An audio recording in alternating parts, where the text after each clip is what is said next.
गीदड़ की मौत आती है तो वो शहर की तरफ भागता है और जब पाकिस्तान की फजीयत होती है तो उसके नेता झूठ की फैक्ट्री खोल बैठते हैं। यही हाल इस वक्त पाकिस्तान के राष्ट्रपति आसिफ अली जरदारी का है, जो शख्स खुद ऑपरेशन सिंदूर के वक्त भारतीय हमलों के डर से बंकर में चूहों की तरह छिपा हुआ था। वो अब 1 साल बाद अपनी बेइज्जती को छुपाने के लिए बड़े बड़े दावे कर रहा है। पाकिस्तान के राष्ट्रपति जरदारी को भी पता है कि ऑपरेशन सिंदूर की वो तारीख जब भारत ने उनकी सरजमी पर पल रहे आतंकियों और उन्हें ऐसा सबक सिखाया था जिससे उनकी आने वाली पीढ़ियां भी याद रखेंगी। भारत के जाबाज सैनिकों ने पाकिस्तान और पीओके में घुसकर 9 आतंकी संगठनों को मलबे के ढेर में तब्दील कर दिया था। जब इस बौखलाहट पे पाकिस्तान की सेना ने भारतीय सैन्य ठिकानों पर पलटवार करने की नापाक हिमाकत की तो भारत ने वो जवाब दिया जिसकी कल्पना भी रावलपिंडी के जनरलों ने नहीं की थी। भारत ने पाकिस्तान के 11 एयरबेस को अपनी मिसाइलों से पंगु बना दिया था। पूरी दुनिया ने उन तबाह हुए पाकिस्तानी एयरबेस की सैटेलाइट तस्वीरें देखी थी। भारत ने महज 36 घंटों के भीतर पाकिस्तान पर 80 से ज्यादा ड्रोन दागे।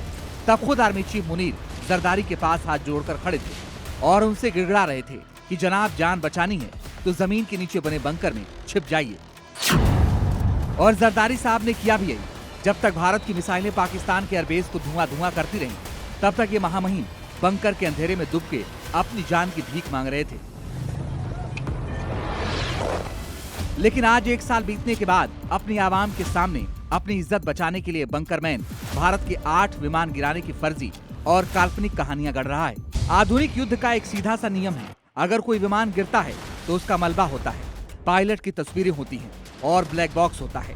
लेकिन पाकिस्तान इस कथित 8 विमानों के मलबे का एक स्क्रैप, एक नट बोल्ट भी दुनिया के सामने पेश नहीं कर पाया। हद तो तब हो गई जब अंतर्राष्ट्रीय मीडिया हाउस CNN ने पाकिस्तान के रक्षा मंत्री ख्वाजा आसिफ से इस हवाई दावे का सबूत मांगा था। अब शर्म से पानी पानी होने की बजाय ख्वाजा आसिफ ने बेहद ही हास्यास्पद और घटिया बयान दिया था। उन्होंने कहा था, सबूत भारतीय सोशल मीडिया पर मौजूद हैं। सोचिए, जिस देश का रक्षा मंत्री अंतर्राष्ट्रीय मीडिया के सामने सबूत के नाम पर ट्विटर और फेसबुक के मीम्स का हवाला दे, उस देश के कठपुतली राष्ट्रपति के दावों में कितना दम होगा।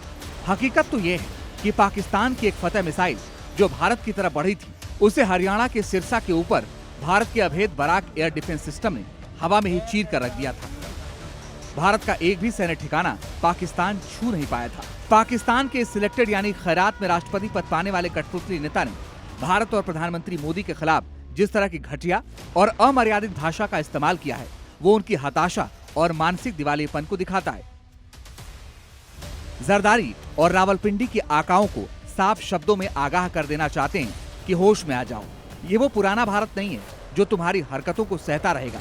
ये नया भारत है जो घर में घुसकर मारता भी है और झूठ बोलने वालों का पूरी दुनिया के सामने तमाशा भी बनता है। अगर अपनी इस भीख मांगती अर्थव्यवस्था और बदहाल देश को बचाना है तो भारत के खिलाफ ये फर्जी प्रोपेगेंडा बंद करो, वरना अगली बार जब भारतीय सेना ने उंगली उठाई तो बंकर भी काम नहीं आएंगे और दुनिया के नक्शे से पाकिस्तान का नामो निशान मिट जाएगा। ब्यूरो रिपोर्ट, जी मीडिया।